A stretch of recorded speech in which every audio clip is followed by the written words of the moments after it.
Welcome back to my YouTube channel. आज हम water bottle analogy से एन टाइप एक्सट्रिंसिक सेमीकंडक्टर को समझने की कोशिश करेंगे। ये एक ऐसी बॉटल है जो पानी से पूरी भरी हुई है।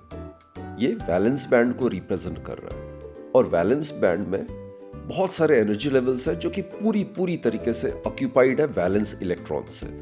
तो जो इलेक्ट्रॉन्स जो कि पानी रिप्रेजेंट कर रहा है वो मूव ही नहीं कर सकता इस एनर्जी बैंड में। और ये दूसरी खाली बॉटल है जो कि कंडक्शन बैंड को रिप्रेजेंट कर रहा है। ये भी एनर्जी लेवल से बना हुआ है लेकिन इसमें कोई पानी नहीं है, यानी कि इसमें इलेक्ट्रॉन्स कोई है ही नहीं। तो बहुत ही लो टेम्परेचर में कंडक्शन बैंड में इलेक्ट्रॉन्स ना होने की वजह से वो इंसुलेटर की तरह बिहेव करता है।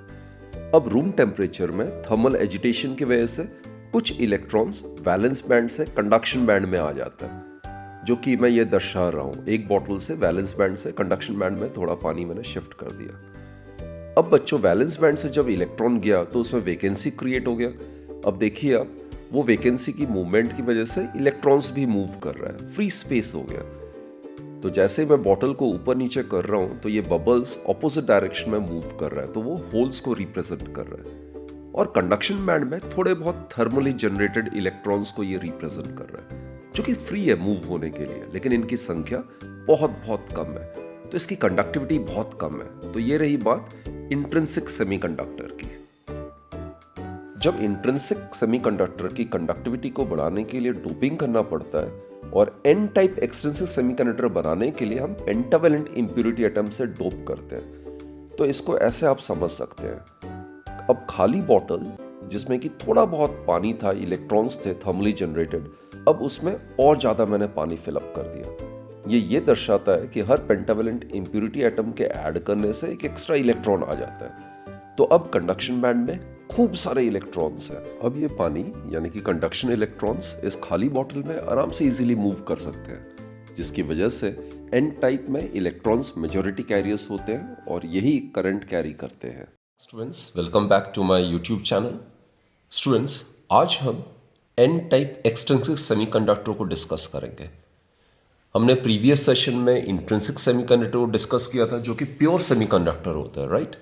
उसमें चार्ज कैरियर्स होते हैं फ्री इलेक्ट्रॉन्स, और जितने नंबर ऑफ फ्री इलेक्ट्रॉन्स होते हैं उतने ही होल्स होते हैं, जो कि पॉजिटिव चार्ज कैरियर्स का काम करता है।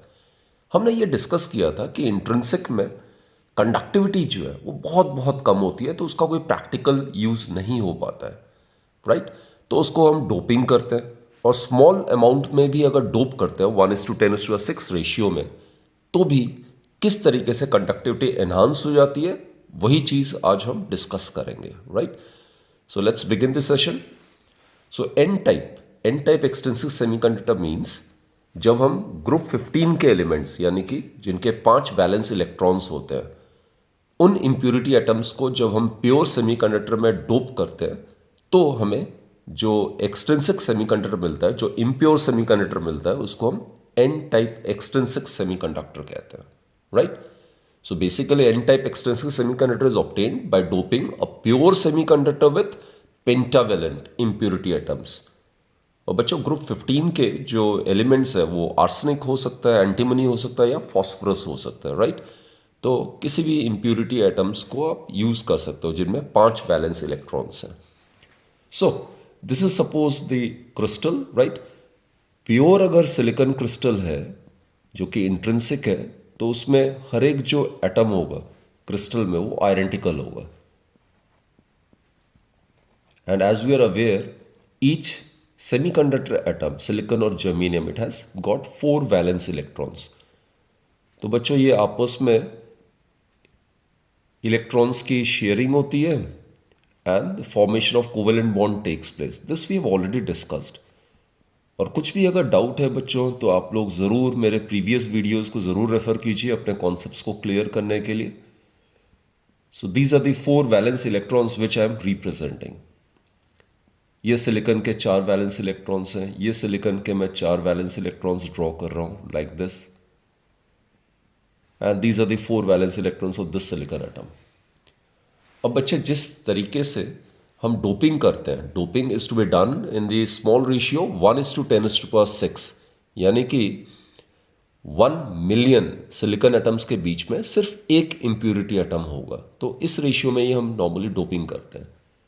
तो जैसे ही हमने इसमें आर्सेनिक, एंटीमनी या फॉस्फरस ग्रुप 15 एलिमेंट कोई हमने मिलाया इस स्मॉल रेशियो में, तो डेफिनेटली व्हाट हैपेंस इज जो इम्प्यूरिटी एटम्स है they will replace the silicon atoms here and there, right. तो सपोज कर लेते हैं कोई क्रिस्टल इम्परफेक्शन होगी, कुछ क्रिस्टल डिफेक्ट होगा, तो उसमें जो स्पेस होगा उसमें वो इम्प्यूरिटी एटम आ जाएगा, या कुछ ना कुछ सिलिकॉन एटम को रिप्लेस करके वो इम्प्यूरिटी एटम आ जाएगा, right. So let's consider arsenic. Suppose this is a pentavalent impurity atom, and here we are assuming कि ये जो pentavalent impurity atom है इसने जो यहाँ पे पहले silicon atom था उसको replace कर दिया, right? Now students, as you are aware, arsenic में 5 valence electrons होते हैं। तो out of those 5 valence electrons, 4 valence electrons of arsenic are utilized or rather consumed in the formation of covalent bond with the neighboring silicon atoms, right? तो 4 जो valence electrons हैं out of 5 valence electrons of arsenic atom, they take part in covalent bonding with the 4 silicon atoms surrounding it. और जो पांचवा electron है, पांचवा जो electron है आर्सेनिक का, that is donated to the crystal, right. जो फिफ्थ इलेक्ट्रॉन है that is in a sense it is set free. This is the fifth electron I am talking about. So बच्चों, one thing is clear ना, with the addition of each impurity atom, an excess electron is being donated to the crystal. So this is the reason why pentavalent impurity atoms are also known as donor impurity atoms. So again I repeat, with the addition of each pentavalent impurity atom, an electron is donated to the crystal, right? तो इससे जो crystal हम obtain करेंगे उसमें हम पाएंगे और उसमें हम सीखेंगे कि उसमें खूब सारे फ्री इलेक्ट्रॉन्स जो होगा they will act as charge carriers, उनका डोमिनेटिंग रोल होगा।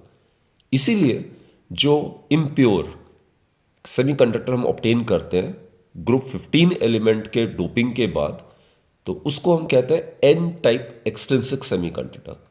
एन टाइप मीन्स जिसमें नेगेटिव चार्ज कैरियर्स जो कि फ्री इलेक्ट्रॉन्स हैं वो मेजॉरिटी कैरियर्स का काम करते हैं, right. In a unit volume, I mean in 1 centimeter cube volume of silicon crystal, there are about 10 raised to power 23 silicon atoms.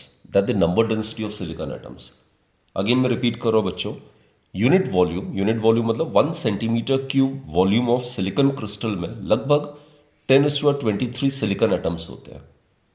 अब हमें सपोज इस प्योर सेमीकंडक्टर क्रिस्टल को हमें एन टाइप में कन्वर्ट करना है, तो हमें ग्रुप 15 यानी कि पेंटावेलेंट इम्प्यूरिटी एटम्स को डोप करना पड़ेगा, राइट। अब डोपिंग जो रेशियो है, I have told you, doping ratio is 1:10⁶। रफली डोपिंग रेशियो इज 1:10⁶। सो अगर 10⁻23 सिलिकॉन एटम्स है पर सेंटीमीटर क्यूब, तो हमें 10⁻17 पेंटावेलेंट इम्प्यूरिटी एटम्स को डोप करना पड़ेगा पर centimetre cube. Got it students? Because 10⁻23 divided by 10⁻7, it will give us 1:10⁶, right? Arsenic atoms is to silicon atoms, that will give you 10⁶. So, in 1 million silicon atoms, 1 impurity atoms needs to be added. So, doping ratio is very small. So, again I repeat students, in a silicon crystal, the number density is 10⁻23 silicon atoms per centimeter cube. So in order to make it into n-type extrinsic semiconductor, we need to dope it with pentavalent impurity atoms, right? तो कितने हमें pentavalent impurity atoms add करना पड़ेगा per centimeter cube? 10⁻17, so as to maintain this ratio. So one is the arsenic atom and 10⁻6 is the silicon atom. तो 10⁻6 यानी कि 10 lakh 1 million silicon atoms के बीच में सिर्फ एक आर्सेनिक एटम को हमने ऐड करना है। तो बच्चों, पर यूनिट वॉल्यूम यानी कि 1 सेंटीमीटर क्यूब वॉल्यूम में अगर 10⁻23 सिलिकॉन एटम्स हैं, तो उनमें हमें 10⁻17 आर्सेनिक एटम्स को ऐड करना पड़ेगा, so as to maintain this ratio 1:10⁶, right. Now ये जो मैंने फिफ्थ इलेक्ट्रॉन की बात की है, ये डोनर जो एटम होता है, यहाँ पे पेंटावेलेंट इम्प्यूरिटी एटम जो आर्सेनिक है, इसके साथ बॉन्ड होता है. So this electron I'm talking about is the fifth electron is bound to the donor atom with a very small energy, जो कि जिसका ऑर्डर होता है लगभग 0.05 के करीब इलेक्ट्रॉन वोल्ट, 0.05 इलेक्ट्रॉन वोल्ट. और जैसे मैंने बताया कि एक आर्सेनिक एटम के ऐड करने से एक एक्सेस इलेक्ट्रॉन जनरेट हो जाता है क्रिस्टल में, राइट, या डोनेट कर देता है ये. तो अगर हम 10⁻17 आर्सेनिक एटम्स को अगर ऐड करते हैं तो 10⁻17 electrons will get donated to the crystal, right. I am talking about 10⁻17 such electrons. और ये इलेक्ट्रॉन्स लूजली बॉन्ड होता है टू द डोनर एटम. तो बच्चों, in terms of valence and conduction band, ये वैलेंस बैंड है, as you are aware, it is made up of several numerous closely spaced energy levels which is completely filled with valence electrons. जो silicon atom के जो valence electrons है वो fully इस valence band को occupy किया हुआ है, इसमें कोई स्पेस नहीं है, राइट. जबकि ये कंडक्शन बैंड है, ये भी एनर्जी लेवल से ही बना हुआ होता है लेकिन ये कंप्लीटली एम्प्टी होता है. और सिलिकॉन के केस में हमने पता किया है ये जो फॉरबिडन एनर्जी गैप है, it is about 1.1 electron volt. तो ऑलरेडी बच्चों हमें पता है कि थर्मल एजिटेशन के कारण रूम टेम्परेचर में few electrons are able to move from the valence band to the conduction band. उनकी इतनी एनर्जी मिल जाती है 1.1 इलेक्ट्रॉन वोल्ट की ताकि वो वैलेंस बैंड से कंडक्शन बैंड में चले जा सकता है, राइट. और उसको हम थर्मली जनरेटेड इलेक्ट्रॉन्स कहते हैं. और उसकी संख्या प्योर सेमीकंडक्टर में जो थर्मली जनरेटेड इलेक्ट्रॉन्स की जो संख्या होती है वो एग्जैक्टली बराबर होती है जितने होल्स वैलेंस बैंड में होंगे, right. So that is in the case of intrinsic. Now students, most important thing is इतने एक्सेस इलेक्ट्रॉन जनरेट हो गए, कितने, 10⁻17. जितने हमने आर्सेनिक एटम ऐड किया है उतना ही एक्सेस इलेक्ट्रॉन जनरेट हो जाएगा. तो आर्सेनिक एटम की अपनी अलग से एनर्जी लेवल होगी. तो in terms of valence and conduction band, one can think of all those excess electrons generated in the crystal to form a donor energy level just below the conduction band. ये मैं donor energy level को बना रहा हूँ. This is the donor energy level. और वे जो access electrons जो generate हुआ है वो सारा इस एनर्जी लेवल में है. इसको हम डोनर एनर्जी लेवल कहते हैं and it is formed just below the conduction band. और जैसे मैंने बताया ये जो फिफ्थ इलेक्ट्रॉन है ये बहुत ही लूजली बॉन्ड होता है डोनर एटम के साथ. लगभग एनर्जी होता है 0.05 इलेक्ट्रॉन वोल्ट के करीब. So this gap it is about only 0.05 electron volt, right, which is much much less as compare to 1.1 electron volt. So this energy level which is formed, it is known as donor energy level. This is the donor energy level. तो students, आपके दिमाग में ये आ सकता है कि ये forbidden है तो यहाँ पे ये एनर्जी लेवल कैसे बन रहा है. So the explanation lies in the fact that ये जो फॉरबिडन एनर्जी गैप है वो सिलिकॉन एटम्स के लिए फॉरबिडन है. सिलिकॉन एटम्स के लिए कोई एनर्जी लेवल इस फॉरबिडन एनर्जी गैप में नहीं बन सकता है. बट दिस एनर्जी लेवल जिसको हम डोनर एनर्जी लेवल कहते हैं, this is formed by pentavalent impurity atom, right. So that's the case. So this is a donor energy level which is formed just below the conduction band with a very very small energy gap of about 0.05 electron volts. Students, एक और question आपके दिमाग में आ सकता है कि why we use only pentavalent impurity atoms. Group 15 element से हम क्यों यूज करते हैं, ग्रुप 16 क्यों नहीं, ग्रुप 17 क्यों नहीं. अब ग्रुप 16 अगर होता तो उसमें 6 वैलेंस इलेक्ट्रॉन्स होता तो हर ग्रुप 16 एलिमेंट के साथ 2 हमें एक्सेस इलेक्ट्रॉन्स मिल सकता था.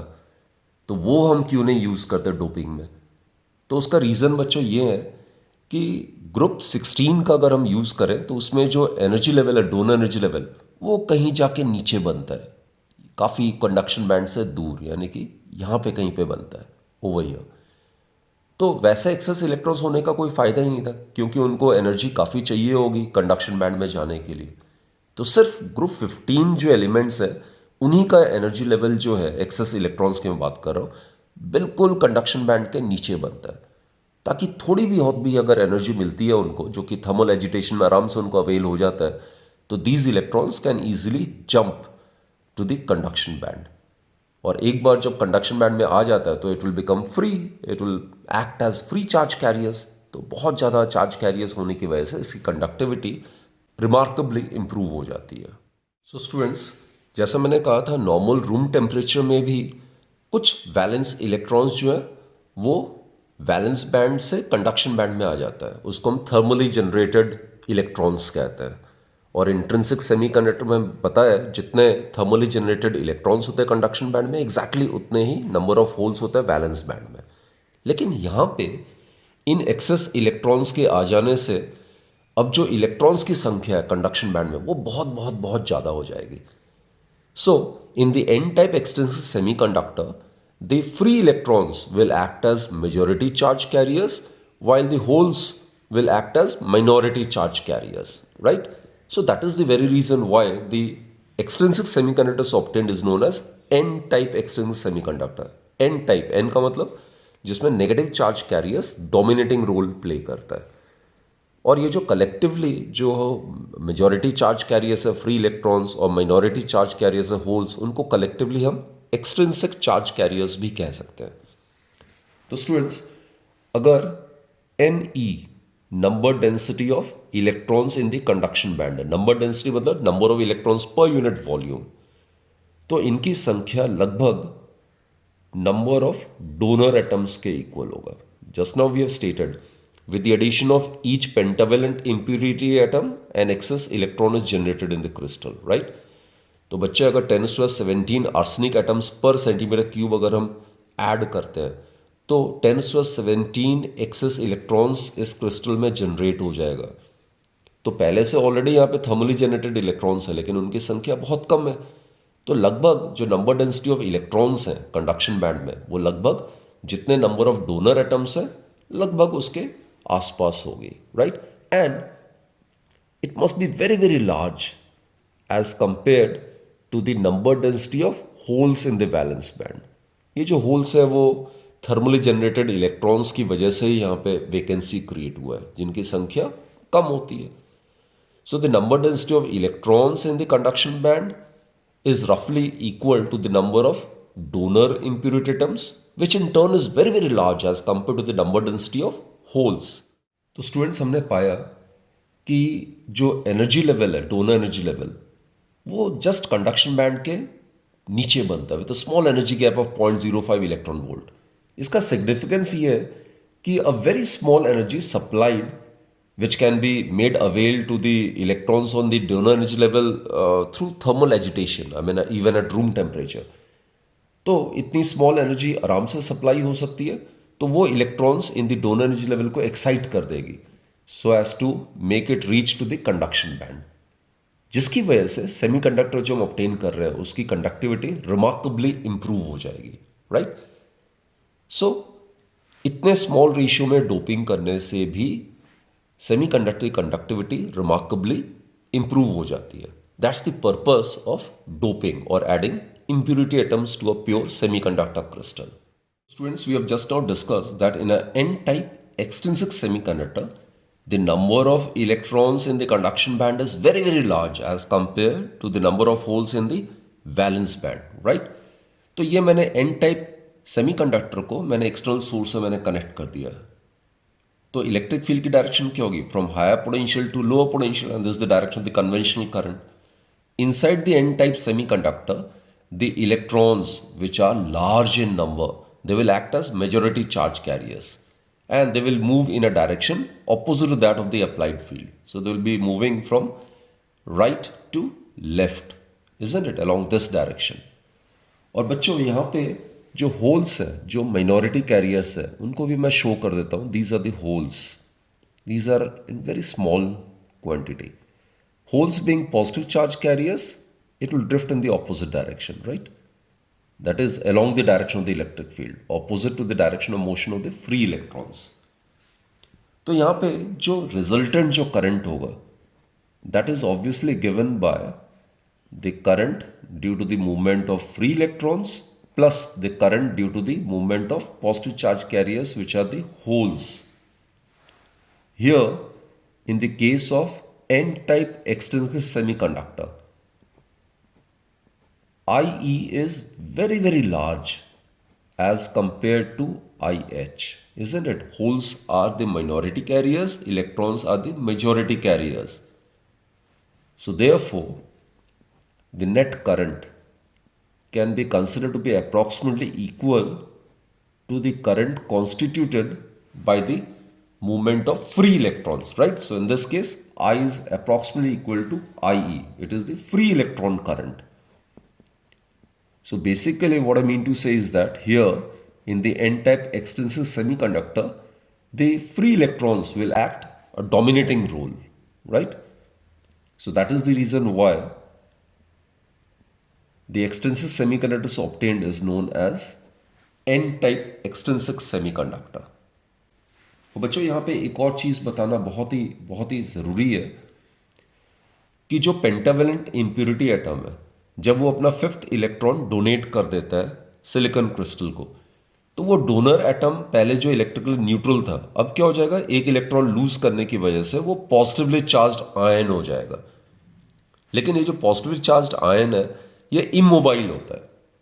टोटल जो पॉजिटिव चार्ज होगा डोनर आयंस में वो हमेशा एग्जैक्टली इक्वल होगा to the total negative charge on electrons which are donated by the impurity atoms. So as a result पूरा जो मैटर है it remains electrically neutral as a whole. Point I am making is, कई बार बच्चों के मन में ये कंफ्यूजन होता है। एन टाइप का मतलब वो समझ लेते हैं कि जब हम पेंटावेलेंट से डोप करते हैं तो एन टाइप जो हमें ऑब्टेन करते हैं उसमें नेगेटिव चार्ज आ गया, तो it is absolutely wrong. The crystal, even after doping, it remains and it will remain electrically neutral, क्योंकि पहले भी उसमें सिलिकॉन एटम्स थे जो कि न्यूट्रल थे, और अभी भी हम कोई इलेक्ट्रॉन ऐड नहीं कर रहे हैं, हम एटम्स को ऐड कर रहे हैं, पेंटावेलेंट एटम्स को ऐड कर रहे हैं जो कि पहले से इलेक्ट्रिकली न्यूट्रल था। और जैसे ही वो ऐड कर देंगे तो ऑल्दो वो पेंटावेलेंट इम्प्योरिटी एटम एक इलेक्ट्रॉन को लूज करेगा और वो खुद पॉजिटिव आयन बन जाएगा, इमोबाइल पॉजिटिव आयन, लेकिन टोटल जितना पॉजिटिव चार्ज वो कंटेन करेगा डोनर एटम्स वो एग्जैक्टली इक्वल होगा total negative charge on electrons donated by the impurity atoms के। So as a result the entire crystal will always remain neutral, right. इसको हम N type इसलिए कहते हैं क्योंकि इस क्रिस्टल में, एन टाइप एक्सटर्नल सेमीकंडक्टर में, जो इलेक्ट्रॉन्स होते हैं, जो नेगेटिव चार्ज कैरियर्स होते हैं, वो डोमिनेटिंग रोल प्ले करता है, वो मेजॉरिटी कैरियर्स का काम करता है। जैसा आप देख सकते हो इसमें जो करंट है that is approximately due to the current equal to the free electron. चीज़ और मैंने आपको बतानी थी कि ये जो हमने N type extensive semiconductor obtain किया है, ये दोनों डायरेक्शन में करंट को फ्लो करा सकता है। It can allow current to flow in both the directions. अगर मैं इस सोर्स की पोलैरिटी को मैं अगर रिवर्स कर देता हूं then the current will flow in the opposite direction, isn't it? So basically what I mean to say is that even after doping ये जो एन टाइप एक्सटेंसिव सेमीकंडक्टर बना है इसमें वो प्रॉपर्टी नहीं है जिसको कि हम यूज करना चाहते हैं, राइट।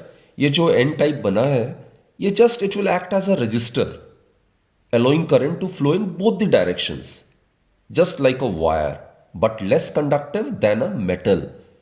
तो बेसिकली इनमें अभी तक वो यूनिक इलेक्ट्रिकल प्रॉपर्टीज नहीं आई है जिनके कारण से हम कॉम्प्लेक्स इलेक्ट्रॉनिक डिवाइसेस को बिल्ड कर सके। सो स्टूडेंट्स, जैसे हमने डिस्कस किया, जो हमने N type extensive semiconductor obtain किया वो अपने आप में उसकी कोई यूनिक प्रॉपर्टी नहीं है जिसको कि हम कॉम्प्लेक्स इलेक्ट्रॉनिक डिवाइसेस में यूज करें। It will simply behave as a resistor, although a variable resistor, क्योंकि ये डिपेंड करेगा इसकी कंडक्टिविटी टेम्परेचर पे और डोपिंग लेवल पे भी।